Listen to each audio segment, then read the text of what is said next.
Hey girls. Well, tried to make a video yesterday and I ended up deleting it just because I felt very rushed and just trying to make a video for y'all for the sake of making a video. And I really want these to be intentional and just, stuff on my mind. What this vlog is for, it is for you girls and, things to tell you. But it's also for, some self-reflection stuff. I started doing this because your Pawpaw, I was asking him, if he had any advice for fatherhood before I got into like the thick of it with you, Chi-Chi, before you were born. And one of the things he told me was to document. He was telling me that if you want to remember what fatherhood was like, you have to document somehow. And so I wanted to start doing this, and it is addressed to you girls, but they're videos that I can go back to and be able to just think about, or just talk about, or just hear myself talk about just what life is like, what fatherhood is like, what work is like, and figuring all that balance out. We're praying about our first place to move to. Serenbe, Georgia. It's just outside of Atlanta, kind of a greener area. Not sure if we'd want to just straight up open or if we would want to buy practice from someone that's offered. But I don't know. We're praying about it. We're trying to. With all things, it's always good to be praying about it. Let God know what's on your mind. And remember, this is a tertiary thing. The work I do here in Auburn, Cornerstone, helping people, and trying to do a better job and leave the campsite better than I found it. All this stuff is good stuff, but in context though, remember that the most important thing is to love God, to want to seek Him out, to want to know Him better, to be in line with His will for you. And just keep on wrestling with that.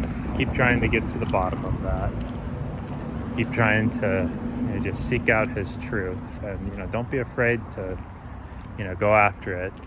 It might not line up with what your mom or I see, but that is perfectly okay. You trust the Spirit.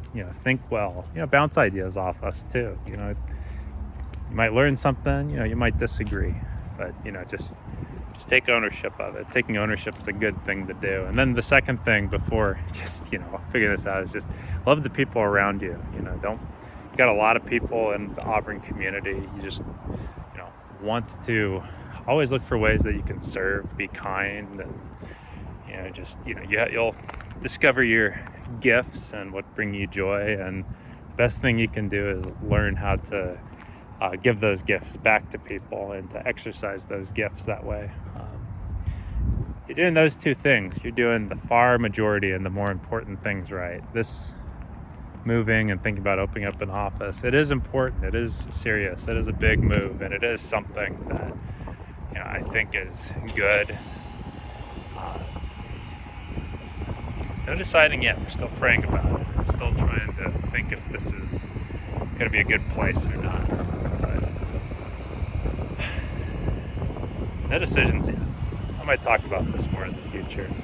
Chi-Chi, I love you a lot. You are oh man, you are just rebelling against me a lot right now. You're saying no to me.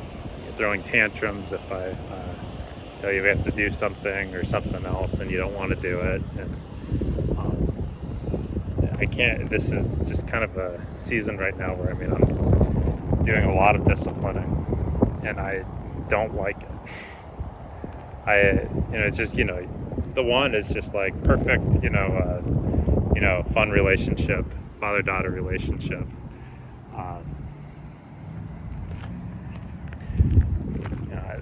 The reason I do it is, first of all, because I love you and I want you to have good structure.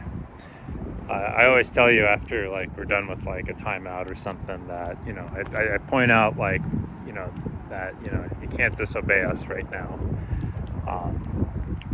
and then always try to give you a reason why we have the rule in place. For example, like if you don't get on the table to change your diaper, like I said, like I ask, or come to me to let you get you on the diaper table, you're like resisting or just not obeying me. One, we waste time. We have other things we got to do in the day, and some of those things, fun things too. If you're running around with a wet or dirty diaper all day, you're gonna run risk of aggravating your skin. If it gets bad enough, you'll develop a rash. If it gets even worse, you might start bleeding. That increases likelihood of infection. I explain all this to you. You're not even 2 years old. I know you don't get it.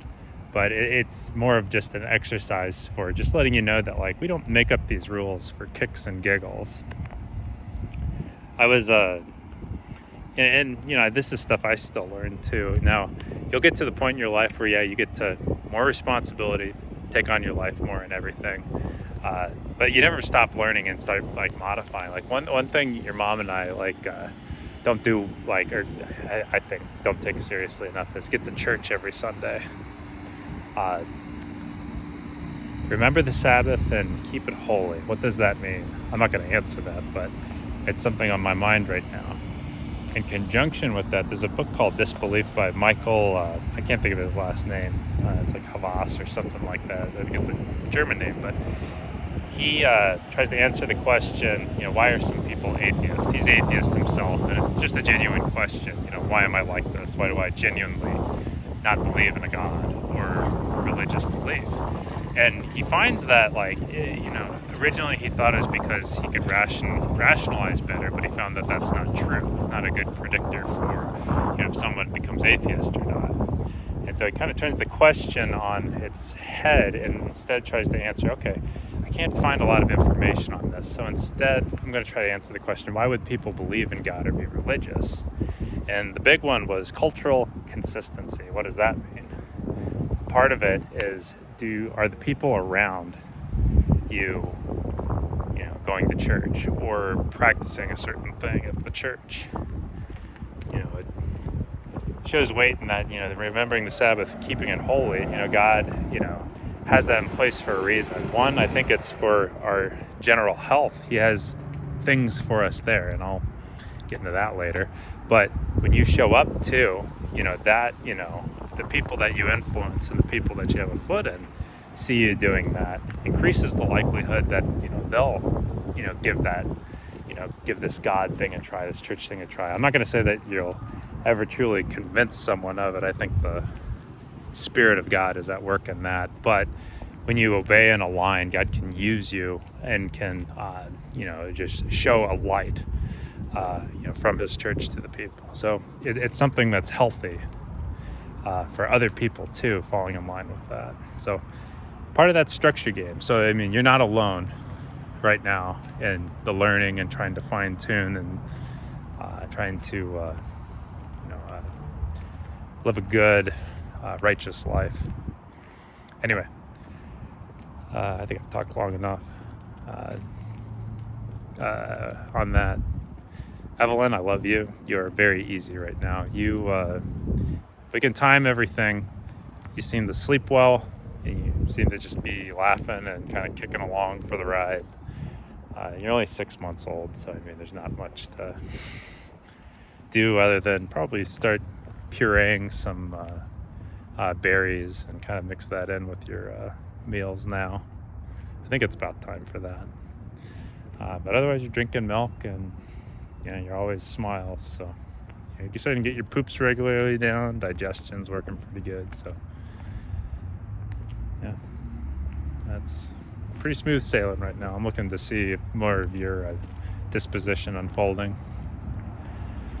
And maybe one of these days I'll get some sleep. I'm still trying to work on that balance. Me and Mom are really struggling right now. Mom, being pregnant, is a little more sensitive to the noise in the room. So we'll see. Conquer that. I don't have any ideas yet. But maybe we'll figure it out. I love you both very much.